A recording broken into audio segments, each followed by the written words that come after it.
L'invité politique sur Radio Classique et Public Sénat.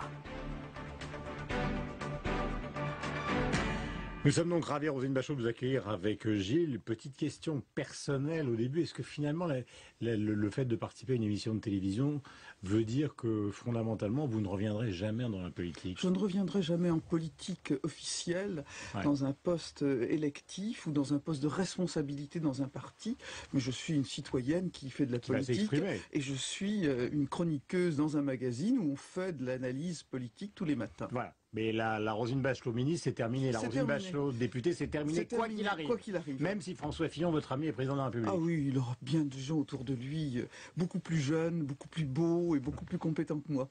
Alors, question, j'allais pas dire de fond, mais enfin, question de l'ère du temps. Quand vous défendez François Fillon, quand vous prenez quelques distances, ça a été le cas avec un livre d'abord, puis dans le fameux documentaire de Franz-Olivier Gisbert qu'on a vu la semaine dernière à l'égard de Nicolas Sarkozy, des distances prises, donc mauvais DRH, et si vous lui rendez hommage sur la politique étrangère, c'est vrai que sur certains autres aspects, vous contestez ce qu'il a fait. Tout ça vous vaut des attaques d'une violence incroyable de ceux qui sont proches de Nicolas Sarkozy. Pourquoi ? Je crois qu'il faut que mes amis comprennent que j'ai changé de vie. Je fais une analyse politique, qui est une analyse politique lucide, bienveillante sur certains plans, plus réservée sur d'autres. Nicolas Sarkozy, c'est pas une icône dans une niche, c'est pas la Vierge Marie dans la grotte de Massabielle devant lequel on s'agenouille. Mes amis politiques, eux, c'est différent. Ils sont encore dans leur carrière politique. Il y a ceux qui... Mais il y a qu'ils ont peur, c'est qu'ils refusent. Il y a ceux qui espèrent le retour de Nicolas Sarkozy en se disant il faut pas insulter l'avenir si on veut avoir un poste.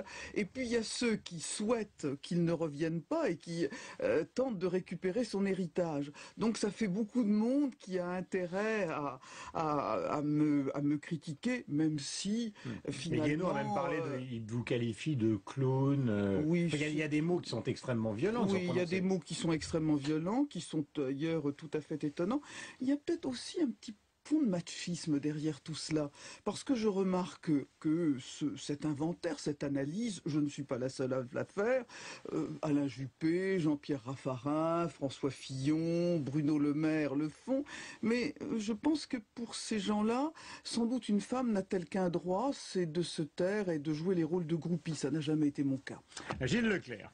Vous parlez des mots quelquefois violents, mais vous-même vous les utilisez aussi. Par exemple, Claude Guéant, vous avez dit il y a encore quelques jours concernant son affaire, c'est soit un voleur, soit un menteur, alors que la justice ne s'est pas encore prononcée. Est-ce que vous-même, vous n'êtes pas encore, en tant qu'ancienne ministre, tenu quand même un certain droit de réserve par rapport à un certain... J'ai fait une analyse qui n'a pas été démentie. La présomption d'innocence, Gilles Leclerc, ne vaut pas jusqu'à l'établissement de la culpabilité, mais jusqu'à partir de la révélation du mensonge. Et là, le mensonge était avéré. Je dois dire que Claude Guéant l'a dit lui-même. Il s'est d'ailleurs empêtré dans toute une série d'explications successives. Moi, j'ai finalement dit une évidence qui est maintenant reconnue par tous. D'ailleurs, je remarque que du côté de Nicolas Sarkozy, le silence est assourdissant et que d'une certaine façon, le silence de Nicolas Sarkozy confirme mes propos sur Claude Guéant. Car s'il avait été sûr de son intégrité, de son innocence, la moindre des choses aurait été de faire au minimum un communiqué. Il ne l'a pas fait. Cette absence est la confirmation de mes propos. Pourquoi considérez-vous que François Fillon ferait un meilleur candidat que Nicolas Sarkozy 2 ? Fondamentalement, parce qu'il faut bien qu'on aborde cette question, et quand même la question centrale pour une partie de l'électorat de droite. Pourquoi ? Je ne me place pas sur un plan de sondage, d'analyse de l'opinion. Moi, je choisis un candidat en raison de principes. Si vous vous rappelez du livre que j'ai écrit, j'ai dit à quel point la campagne de Nicolas Sarkozy m'avait bouleversé par la ligne qui avait été choisie, la ligne politique dite de droitisation. C'est sans doute un terme caricatural, mais qui dit bien ce qu'il veut dire. Donc j'imagine, je n'en sais rien, mais que Nicolas Sarkozy, s'il repartait à la bataille, partirait sur les mêmes principes. Moi, la ligne qui est défendue par François Fillon et qu'il a parfaitement résumé dans le film, dans le documentaire de Franz-Olivier Gisbert, quand il parle de la différence qu'il établit entre lui et Nicolas Sarkozy dans le rapport au Front National, en disant Nicolas Sarkozy est contre, bien sûr, l'alliance avec le Front National sur un plan tactique. Moi, je le suis parce que le Front National n'est pas dans le cercle des Républicains. Eh bien, voilà la raison pour laquelle je soutiens la candidature de François Fillon. Gilles va enchaîner, mais vous connaissez bien l'histoire de la droite. À chaque fois qu'il y a deux candidatures fortes, plus le Front National en embuscade, c'est soit l'élection de la gauche, soit sa réélection. C'est pour cela. Donc ce documentaire, c'est la meilleure nouvelle pour François Hollande à 4 jours de sa conférence de presse. C'est pour cela, Guillaume Durand, que je suis extrêmement satisfaite que l'UMP ait acté la question des primaires, hein, et qu'il faut que ces primaires se déroulent. Il est tout à fait logique qu'il y ait plusieurs candidats qui ambitionnent, et c'est tant mieux pour la droite républicaine, qu'il y ait plusieurs candidats qui ambitionnent d'être notre candidat à la présidence de la République. Et je dis avec beaucoup de sincérité et d'amitié à Nicolas Sarkozy, s'il souhaite être candidat, il n'a pas un droit de préemption. Autant un candidat tous ces candidat sortant, tous ces porte-paroles officieux disent le contraire. Président de la République sortant, évidemment, a un droit de préemption. Il n'est plus président de la République sortant. Il devra donc se plier à la règle des primaires. Est-ce que vous considérez, nous sommes en direct avec Roselyne Bachelot sur Radio Classique et Public. Est-ce que vous considérez, Roselyne Bachelot, que les propos de François Fillon, à la fois dans ce documentaire et les propos du Japon, marque le fait que François Fillon s'est, en quelque sorte, un an après la défaite, libéré, affranchi, et qu'il est en train de changer, je dirais, un peu de pied, et que là, il dit les choses telles qu'il les pensait?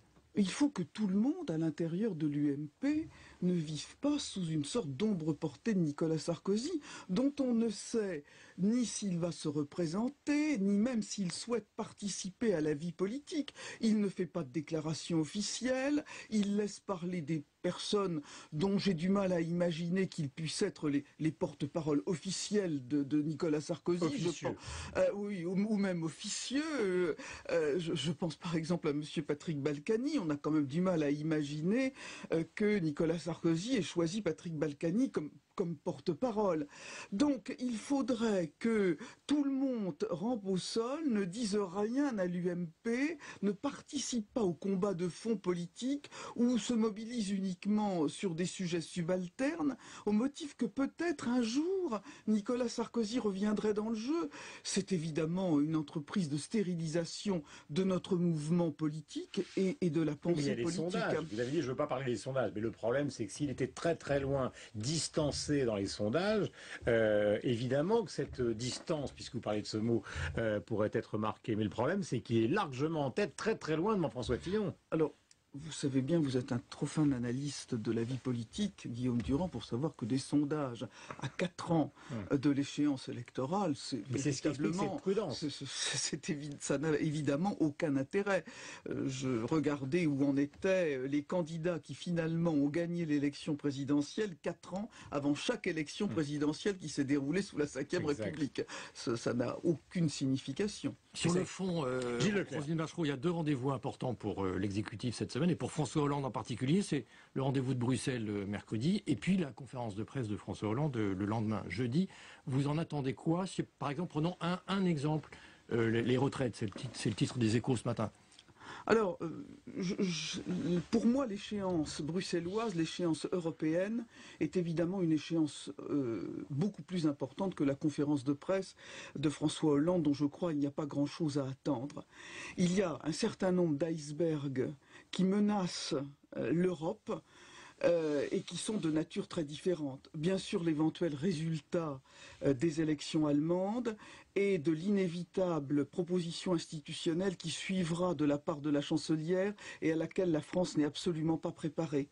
La deuxième échéance, c'est la fin du moratoire sur la libre circulation des personnes en provenance de la Bulgarie et de la Roumanie, et dont personne ne parle, et à laquelle nous ne sommes absolument pas préparés. Enfin, troisième échéance, qui est à la tête de l'Union européenne, qui prend la présidence au premier semestre de 2014, la Grèce. Et c'est la Grèce qui va être à la tête de l'Europe alors que nous allons affronter les échéances des élections européennes. Tout ça sur fond d'un accord anti-gouvernement, un accord j'ai dit anti, c'est lapsus révélateur, d'un accord intergouvernemental qui a été mis en pièces par le Parlement européen. Donc, nous naviguons au milieu des récifs. Et je ne sens pas du tout François Hollande prêt à affronter ces récifs, prêt à mener le navire de la France, le navire de la France en Europe. Le répit de 2 ans. Le répit est évidemment une bonne nouvelle. Que si je peux dire une bonne mauvaise nouvelle, parce que ce répit acte la mauvaise santé de la France et son incapacité à remplir les engagements qui avaient été pris par François Hollande lui-même. Mais évidemment, c'est comme dans un malade en très grande difficulté, si on lui met un peu d'oxygène, c'est plutôt une bonne nouvelle. On sait que vous avez rêvé d'être ministre de la Culture à un moment. Le fait qu'on abandonne Adopi ce matin probablement, est-ce que ça vous paraît une bonne nouvelle avec un dispositif qui permettrait peut-être de taxer les smartphones, ou est-ce que c'est une erreur historique? Alors, il faut savoir par quoi on va le remplacer, parce que si j'ai bien compris ce que veut Pierre Lescure, ce n'est pas d'abolir un mécanisme de régulation et de protection des contenus culturels, mais c'est de mettre ces choses entre les mains du CSA. Il faut savoir si ce qui va être fait, si finalement c'est Adopi sous un autre nom, pourquoi pas. Si c'est évidemment livré au bon vouloir des marchés, nos contenus culturels, c'est évidemment un désastre. Alors, là aussi, des engagements sur la culture avaient été pris de façon forte. Pour la première fois sous François Hollande, on a vu les crédits du ministère de la Culture baisser d'une manière drastique. On les a vus baisser, ça n'était jamais arrivé sous la Ve République. Donc c'est une drôle de révolution et c'est une drôle de façon de tenir ses engagements. Alors maintenant, pour compenser cela,